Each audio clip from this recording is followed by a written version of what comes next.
آواز دے رہا ہوں اس شعر کے ساتھ کہ ہم اس لیے دنیا کی نگاہوں میں پھلے ہیں، ہم اس لیے دنیا کی نگاہوں میں پھلے ہیں، راتوں میں چراغوں کی طرح خوب جلے ہیں، اور جینے ہی نہیں دیتی ہمیں شدت احساس،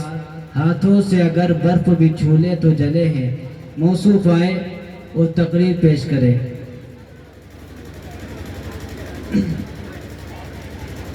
السلام علیکم ورحمۃ اللہ وبرکاتہ۔ نحمده ونصلي على رسوله الكريم، اما بعد۔ حکم صدر محترم، علماء کرام و اساتذہ اعظام اور حاضرین انجمن، آج کے اس تقریری مقابلے میں چند معروضات سخن پیش کرنے کی سعادت حاصل کر رہا ہوں، اور جس موضوع کے مشک و عنبر سے اپنا دامن گفتگو مزین و آراستہ کر کے لایا ہوں، وہ ہے اشاعت اسلام میں اخلاق کا کیا۔ حاضرین انجمن، اسلام ایک ایسا آفاقی مذہب ہے جس کی جملہ تعلیمات میں نہ صرف مسلمانوں کے لیے بلکہ تمام باشندگان عالم کے لیے واضح روشنی موجود ہے کہ روز اول سے اسلام کی کرنیں اس برق رفتاری سے پھیلی کہ اقوام عالم حیران و ششدر رہ گئے، اور اس حق و سچ مذہب کے اشاعت میں حسن اخلاق اور اخلاق رسول اللہ صلی اللہ علیہ وسلم کا بڑا دخل رہا ہے، اور باطل کے نظریات کے حاملین نے اس بات کو ثابت کرنے کے لیے ہر قسم کے ہتھ کنڈے اپنائے کہ اسلام کی اشاعت بزور شمشیر ہوئی ہے، لیکن تاریخ و سیر کا مطالعہ بتاتا ہے کہ اسلام کی اشاعت بزور شمشیر نہیں ہوئی، اخلاق بلکہ مکارم اخلاق سے ہوئی ہے، جس کا اعتراف ابلوں کو تو جانے دیجئے غیر بھی کرتے نظر آتے ہیں۔ سچ ہے کہ جادو وہ ہے جو سر چڑھ کر دو۔ حاضرین محترم، آئیے سب سے پہلے پیغمبر اسلام محمد عربی صلی اللہ علیہ وسلم کے اخلاق کریمانہ پر نظر ڈالتے ہیں، جنہوں نے قلیل مدت میں مردوں کو مسیحا بنا دیا، جنہوں نے اپنے اخلاق کریمانہ کے ذریعے زمانے جاہلیت کو خیر القرون کا اعزاز بخشا، عرب کے صفا کو خوریز انسان دوست بن گئے، اور ان کے اخلاق کو دیکھ کر دشمنان اسلام پاسبان اسلام بلکہ پاسبان عالم بن گئے، اور حامیان اور باغیان دین کے نام سے پکارے جانے لگے۔ الغرض اسلام ترقی کرتا چلا گیا۔ حاضرین محترم، میرے نبی نے بعثت کے بعد اخلاق کا ایسا نمونہ پیش کیا کہ جس کے فیض سے افسردہ چمن لہلانے لگے، مردہ کھیتی میں جان پڑ گئی، سویا ہوا سبزہ جاگ اٹھا، اور سنسان باغ کی پتیاں جو مرجھا کر گر چکی تھی، اخلاق حسنہ کی ہوا چلتے ہی ان میں نئی اور ہری پتیاں نکل آئیں۔ محترم حضرات، آئیے تاریخ کے اوراق کو کھولتے ہیں۔ مکہ فتح ہو چکا ہے، آپ علیہ السلام اور آپ کے صحابہ دشمنوں پر غالب آ چکے ہیں، اور دشمنان اسلام سر جھکائے ہوئے سزا کا انتظار کر رہے ہیں۔ میرے دوستو، میں ایسے حالات میں میرے نبی نے اخلاق حسنہ کا ایسا نمونہ پیش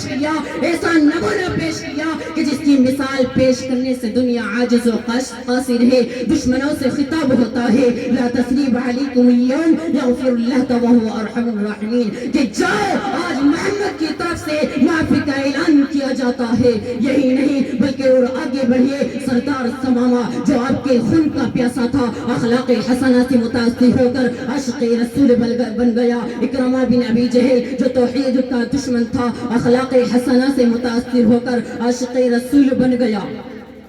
اور فضالہ بن عمیر جو جان کے دربے تھا، اخلاق حبیب کی وجہ سے گریبید اسلام بن گیا۔ میں پوچھنا چاہتا ہوں کہ ان لوگوں پر قبول اسلام کے لیے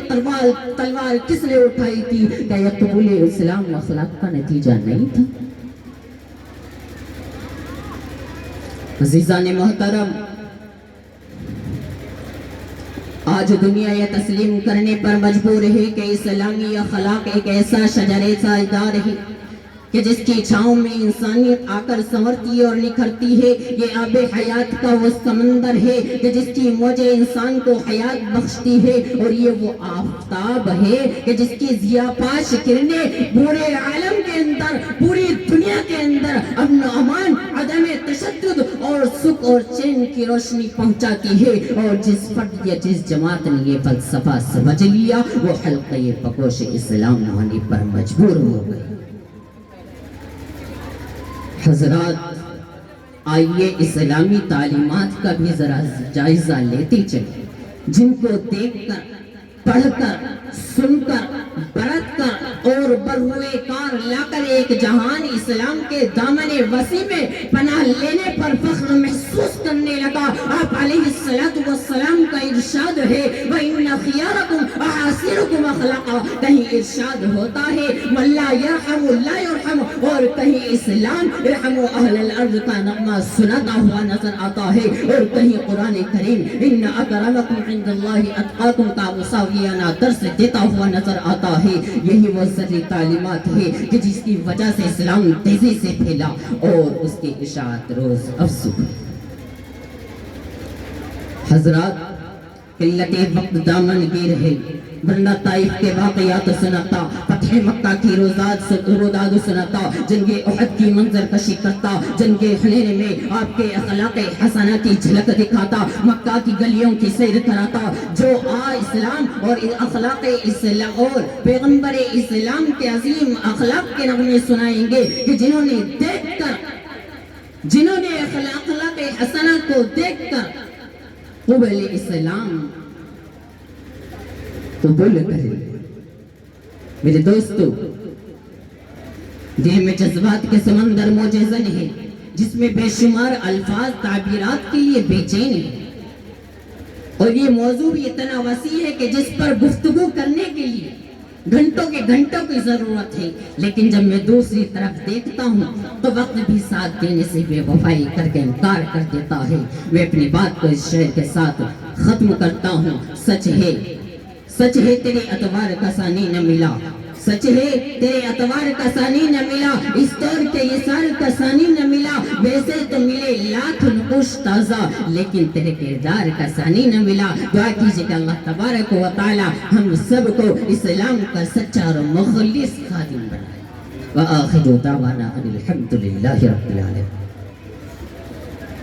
دیکھیے تقریر کی لذت کے جو اس نے کہا، دیکھیے تقریر کی لذت کے جو اس نے کہا، میں نے یہ سمجھا کہ گویا یہ بھی میرے دل میں ہے۔ یہ تھے جناب مولوی محمد اسامہ، جو بڑے خوش اسلوبی کے ساتھ یہ بتلا رہے تھے